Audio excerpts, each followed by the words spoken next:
जहां जैसी ब्रज लीला में एक लीला थी, एक बहू से सास कहती है कि देखो वो इतनी छबिया टोकरी में भर के गोबर की वहां तुम्हें डालनी है, फिर हम थाप लेंगे, गिन के इतनी तुम्हें डालनी है। और सोचती कि मैं तो गांव की गंवार ग्वालिन भूल न जाऊं, तो देखा नंद नंदन जा रहे, लाला इधर आइयो, खड़े खड़े, एक छपिया डाल के एक गोबर की यहाँ बिंदी, पूरे चेहरे पे गोबर की बिंदी, 1 2 3 4, हाँ वो कहा था 21 छपिया 21, हाँ ठीक है लाला जाओ। ये कौन लाला है? काल भी जिनसे भयभीत होता है, जिनके भय से सूर्य तपता है, वो प्रभु ब्रजवासी जलों के खिलौने हैं। देखो जैसी रुचि भगत की वैसे खेल कर हैं।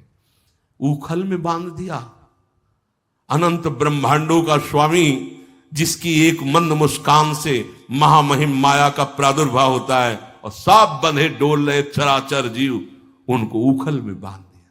ये क्या है? ये हमारे प्रभु का तुम्हें करुणा में प्रेम में स्वभाव नहीं दिखाई दे रहा? पर जिनकी दृष्टि में दोष रूपी चश्मा लगा होता है, वो न भगवान को न भक्त को, उस सब जगह दोष ही देखते हैं। भक्तन की जैसी रुचि देखो, आप समझो सब कौन कह रहा है, कौन है ऐसा त्रिभुवन में स्वामी? आप देखो, किसी को भी देखो, उसकी रुचि के खिलाफ हो कि आपको दंड मिलेगा, त्याग दिए जाओगे। लेकिन हमारे स्वामी ऐसे हैं, बहुत बहुत करुणा में, बहुत करुणा में। 4 महीने प्रवर्षण पर्वत पर रहे, एक बार प्रणाम करने सुग्रीव नहीं गए। और उन्हीं सुग्रीव को अयोध्या में भरी सभा में भगवान कहते हैं कि इनके बल से हमने लंका पर विजय प्राप्त की, इनके बल से हम बड़े बड़े संकटों से बचे, पुल बंधवाया, जानकी जी वहां से पधारी, ये जितना कुछ हुआ ये सब कौन कह रहे हैं? भगवान कह रहे हैं। इनके बल से, जो स्वयं अपने भाई के बल से भयभीत होकर प्राण बचाने के लिए भागा घूमता था, कहीं ठौर नहीं थी, उस सुग्रीव को सभा में भगवान अयोध्या में चक्रवर्ती सम्राट पद में, तो भगवान वो कह रहे, देखो देखो ये वो हमारे सखा हैं जिनके बाहुबल से हम अनेकों संकटों से पार हुए। कोई हमारे प्रभु के स्वभाव को एक बार श्री स्वामी अखंडानंद जी महाराज भाई जी से कहा, कोई एक बात अपने मन की, एक बात। भाई जी के आंसू आ गए, उनका उमा राम स्वभाव जे जाना, ताई भजन तज भावना। एक बात ये चौपाई बोले थे कि उमा राम स्वभाव जे जाना, ताई भजन तज भावना। कैसा स्वभाव? भगतन की जैसी रुचि देखूं तैसो वेश बनाऊं। आप प्रभु को मां माने तो जगदम्बा के रूप में दुर्गा, काली, जय जो रूप, त्रिपुर सुंदरी, ये श्री कृष्ण ही बने हैं। श्री कृष्ण ही। परमहंस जी ने दर्शन किया, रामकृष्ण परमहंस, जो काली वही कृष्ण। जब देखा मां मां, वो तो बिल्कुल जैसे बच्चा रे, ऐसे परमहंस जी स्वामी रामकृष्ण महाराज मां। तो देखा, देखते देखते काली श्री कृष्ण हो गई। देखा श्री कृष्ण काली रूप में, ये देखो मां बन गए ना। जो भाव मेरे भक्तों ने प्रभु के लिए किया, प्राण प्यारे भक्तों ने प्रभु के लिए किया, प्रभु वैसे ही रूप बन गए। तो बहिर्मुख लोग नहीं जानते ना, तो इनके तो अरे मेरा स्वामी कितना कृपालु है। कभी बोले भगवान क्या? जरूरत पड़ी तो लगाम पकड़कर सारथी की जगह बैठ गए, और रथी बने बैठे हैं भगत जी, और भगवान बैठे लगाम पकड़े, बलिहारी इनकी। तारू अपने बचन भगत लगी, तिनके बचन निभाऊं। भगवान कह रहे मैं अपने वचन तार देता हूं। सत्य प्रतिज्ञ भगवान है, प्रभु का स्वभाव है, एक शब्द भी कभी मिथ्या करेंगे नहीं, क्योंकि सत्य स्वरूप है। भगवान ने वचन दिया था दुर्योधन और अर्जुन के सामने कि मैं एक तरफ रहूंगा, दूसरी तरफ हमारी महान बलशाली नारायणी सेना रहेगी। पर जिधर मैं रहूंगा मैं कोई अस्त्र ग्रहण नहीं करूंगा, बस रहूंगा। दुर्योधन ने कहा मुझे एक अक्षोणी सेना दीजिए। कृतवर्मा से बड़ा बलशाली भगवान का एक परिकर था। एक भगवान ने एकांत में अर्जुन से कहा तुमने हमें क्यों ग्रहण किया, हम तो कोई अस्त्र शस्त्र ले गए नहीं। तो उनका प्रभु जहां आप हो वहीं विजय है, हमें प्रभु ने प्रण किया था। सब पूरे वीरों के बीच में पता था कि श्री कृष्ण अस्त्र ग्रहण नहीं करेंगे। दुर्योधन ने जब देखा कि 10,000 महारथी रोज भीष्म जी मार रहे थे, प्रण किया था कि महारथी मारूंगा 10,000, पर पांडवों को नहीं। अवस्था भी आने पर, अवस्था का तात्पर्य कि वो हमारे वध के योग्य वश में भी हो जाएंगे तो भी नहीं मारूंगा।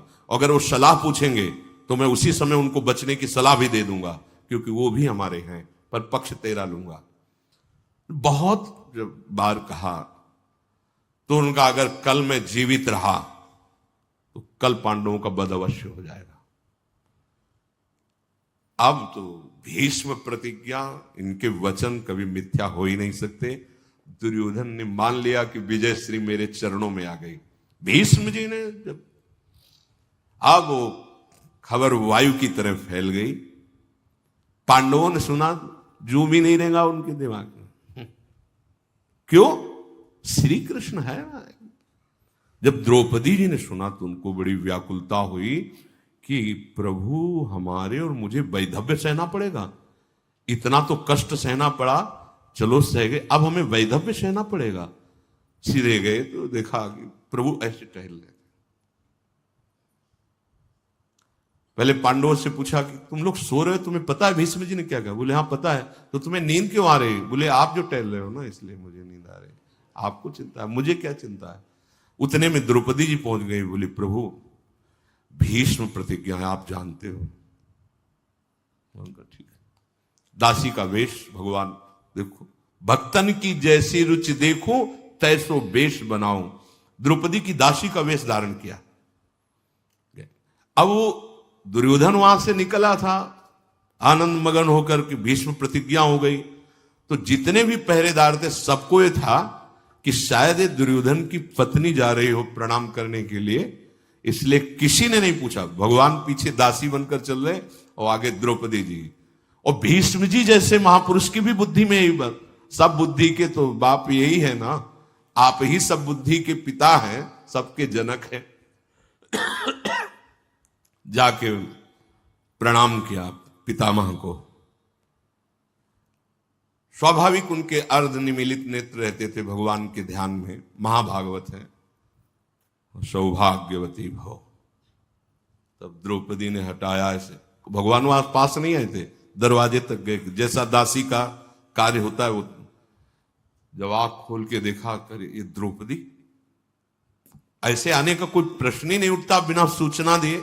बिना सूचना दिए तो जिनके पक्ष में है, शिविर तो लगा हुआ है दुर्योधन के पक्ष में ना। भीष्म जी दुर्योधन के पक्ष के प्रधान सेनापति हैं, ऐसे कैसे कोई आ सकता है? तो कहीं कोई संभावना ही नहीं थी कि द्रौपदी हो सकती है। उनको भी यही था कि दुर्योधन अभी वचन दिला के गया है तो उनकी पत्नी प्रणाम करने आई।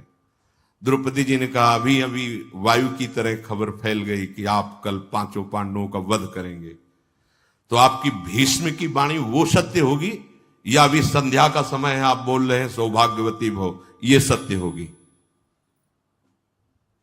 उनका वो कहां है जो तुम्हें लाए? क्योंकि ऐसा हमें फंसाने वाला तो सिर्फ एक ही है, जगत गुरु, दूसरा कोई हो ही नहीं सकता। वो कहां है?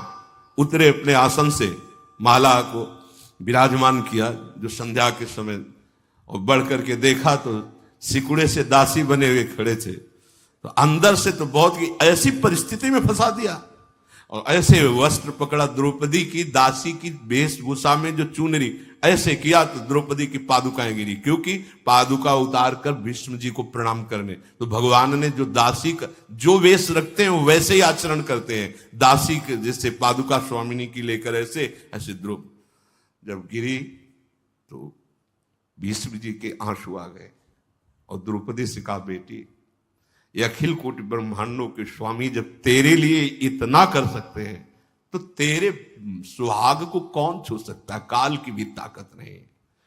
बड़ी देर भाव में मगन रहे, भगवान की ये बात देख फिर एकदम आवेश आया और कहा, गंगा का पुत्र नहीं कहूंगा, अगर आपने मेरा प्रण तोड़ा तो आपको मैं कल अस्त्र गहा के रहूंगा। भगवान ने कहा, ये झूठा तो मैं बन जाऊंगा, अपने भक्त के लिए मैं अपना प्रण छोड़ दूं, ये तो बहुत सरल बात है मेरे लिए। कौन प्रभु कह रहे हैं? सत्य वचन जो कभी मिथ्या नहीं।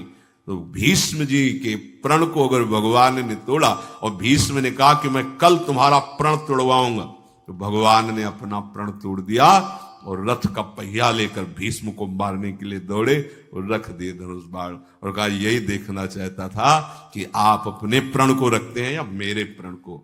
तो टारूं अपने बचन भगत लगे, तिनके बचन निभाऊं, मैं नित भगतन हाथ बिकाऊं।